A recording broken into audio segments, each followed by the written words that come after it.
안녕하세요. 반갑습니다. 나우즈아카데미 김 대표입니다. 오늘은 좀 특별한 이야기를 하려고 합니다. 우리 이제 반연구하는 원장님들이 싫어하는 고객의 유형에 대해서 좀 설명을 드리도록 하겠습니다.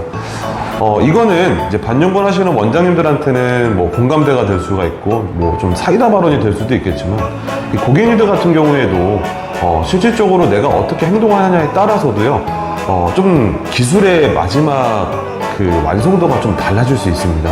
자, 이 부분이 뭔지 알아보도록 하겠습니다. 구독과 좋아요, 알림 설정까지 부탁드리겠습니다. 자, 원장들이 싫어하는 고객의 유형 첫 번째,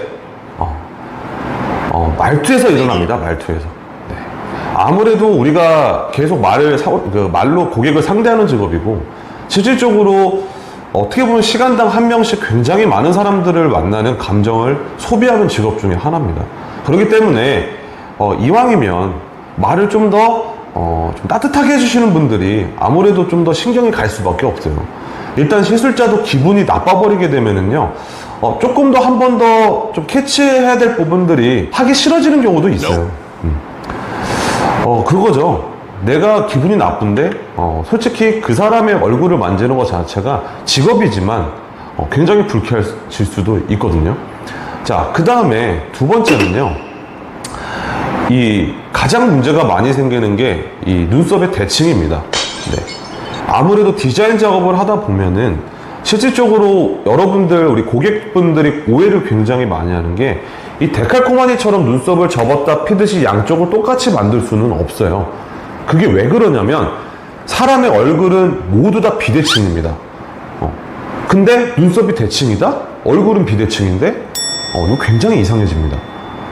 자, 그러면 이 기술자들은 어떤 걸 보고 판단하냐면요, 이마의 근육과 이 눈의 근육, 광대의 높낮이, 그 다음에 이렇게 근육을 여러 가지 쓴단 말이에요. 이런 것들도 체크를 하고, 또한 여성분들 이렇게 이런 티셔츠 있죠? 이렇게 좀 파인 이런 걸 입었을 때 한쪽으로 이렇게 뭔가 티셔츠가 이렇게 기울어지거나, 또는 이렇게 다리 꼬고 계시는 분들이 있어요, 항상.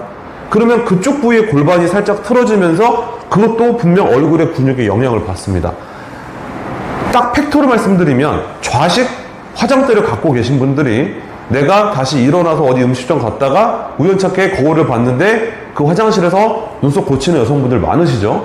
이처럼 앉았을 때와 일어났을 때 얼굴의 근육은 계속 달라지기 때문에 이 대칭을 맞추는 과정 안에서 원장들이 굉장히 많은 기가 소요됩니다, 솔직히. 근데 여기에서도 좀 자세하게 서로 이렇게 이 디자인이라는 건 소통을 하고 협의점을 찾는 과정인데, 간혹 가다가 좀 명령식으로 좀 이렇게 얘기하시는 고객님들이 계세요. 네. 그러면 이게 원장들도요, 가끔 멘탈이 터집니다. 네. 그렇기 때문에 이 눈썹 디자인을 맞추는 과정 안에서 서로 좀 협의점을 만들어오는 과정을 좀 더 친절하게 서로 이야기를 했으면 좋겠다라는 거죠. 자, 그 다음에는 이제 탈각이 되고 나서의 문제입니다. 네, 아니면 시술을 받고 다음 날부터 시작이 되죠. 한마디로 탈각 과정 때인데요. 분명 원장들마다 이제 어떻게 관리를 해야 되는가, 여러 가지 등등등등 이런 것들을 얘기를 해드릴 건데, 이게 기술자의 문제만은 아니에요. 안 남는다라는 게. 자, 근데 왜 그러냐면, 관리도 잘해줘야 잘 남아요, 얘가. 근데 분명 원장은 얘기를 해줬어요. 저희 같은 경우에는 명함 크기로 하나 드리거든요. 몇 월 며칠에 어떤 컬러와 어떤 재료를 썼는지, 그 다음에 아주 자세하게 주의사항 카드를 줬음에도 불구하고 그냥 어딘가 놓고 잊어버리고요, 관리를 굉장히 소홀하게 하고 나서 잘 안 남은 걸 가지고 원장들한테 얘기를 합니다. 하나도 안 남았대요. 할 말이 없는 거죠. 네. 보통 이게 어느 정도 경력이 되다 보면은요, 내가 이 니드들 피부 안에 댔을 때 소리만 듣고 내가 손끝에 느낌만 봐도요, 어느 정도 남을 거라는 걸 대부분 다 예상을 합니다. 정말 엄청난 지루성 피부를 갖고 있는 게 아니라고 한다면요. 근데 그런 사람들 있죠. 내 부주인데 그건 인정하지 않아요. 원장들의 모든 게 잘못이 되어버리죠. 그렇기 때문에 이 원장 입장에서는 다시 그 사람을 4주에서 5주 후에 또 리터치를 하고 얼굴을 봐야 됩니다. 네. 그 부분들도 굉장히 껄끄러워요. 네. 그렇기 때문에 한마디로 팩트는 이것도 사람과 사람 간의 일이니까, 네. 아무래도 조금 더 말을 따뜻하게 해주고 정말 서로 좀 인간성 있게 최소한의 예의를 지켜준다면 분명 어떤 원장님을 만나시든 이쁘게 책임감 갖고 모든 부위들을 시술을 해드릴 거라 저는 믿습니다.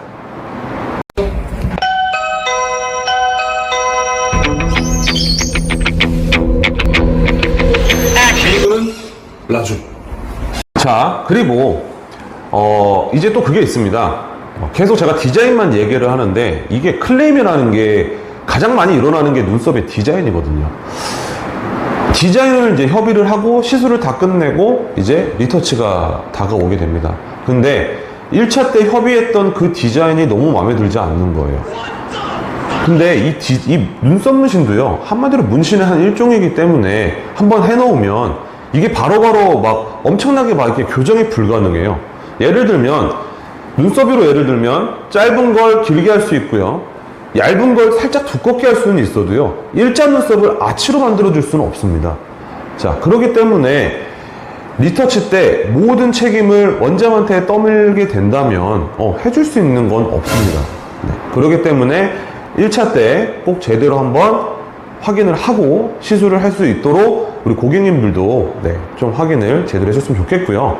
마지막 가장 우리 원장들이 싫어하고 굉장히 스트레스를 받는 거는요, 노쇼입니다. 네. 한때 굉장히 많이 이슈화가 됐었죠. 이 노쇼라는 게. 저희는 시간당 일하는 직업입니다. 네. 예를 들면 1시간당 한 명씩 고객을 받아야 되는 샵이라고 예를 들면 한 고객이 10분, 15분 또는 20분을 늦어버리잖아요. 뒤에 다 모든 게 밀려버리게 됩니다. 정말 억울한 거는요, 어떤 샵들은 예약금을 받지만 어떤 샵들은 믿고 예약금을 받지 않습니다. 그런데 아까도 말씀드렸다시피 우리는 시간제로 일을 한다고 했었어요. 보통 첫 고객은, 신규 고객은 최대 2시간까지도 비워두는 원장님들이 계시는데 노쇼를 해버리게 되면은 그 시간이 붕 떠버리게 됩니다. 그러면 다시 그 고객은 재예약을 해도 아마 받질 않을 거고요. 또한 리터치입니다. 리터치를도 이게 이 금액에 포함된 금액이라고 하는데 원래 리터치 1회는요 서비스 개념입니다. 부족한 부분을 메꾸는 거예요. 그래서 보통 4주 최대 3개월 정도까지 제가 리터치 기간을 봐주는 원장님들이 계신다라고 알고 있는데 이 리터치 기간이 지나잖아요. 그거면은 다시 새로 하는 겁니다. 그걸 바로 재터치라고 합니다. 그렇기 때문에 본인이 까먹어서 그 기간이 지났음에도 그거를 다시 해달라, 내가 낸 가격에 리터치는 포함이지 않느냐 라고 따지게 되면 해주지 않겠죠. 네. 이것 또한 좀 따뜻하게, 내가 솔직히 까먹었다, 진짜 미안하다, 한 달 지나긴 했는데 진짜 미안한데 혹시 해줄 수 있느냐, 정말 이렇게 얘기하면 그래도 우리가 웃는 얼굴에 침 못 뱉는다고 하잖아요. 이런 고객이 있으면 저 같아도 해줘요. 근데 따지고 든다? 전 절대 해주지 않습니다. 왜냐? 제 잘못은 아니에요. 전 분명 고지를 했거든요. 자, 그래서 본인의 부주의로 인해 기간이 지났음에도 리터치를 해달라고 따지는 사람들, 또는 그 약속을 어겼음에도 추가적인 비용이 들어가는 거에 대해서 인정하지 못하는 경우는 정말 최악이라고 볼 수 있습니다. 네.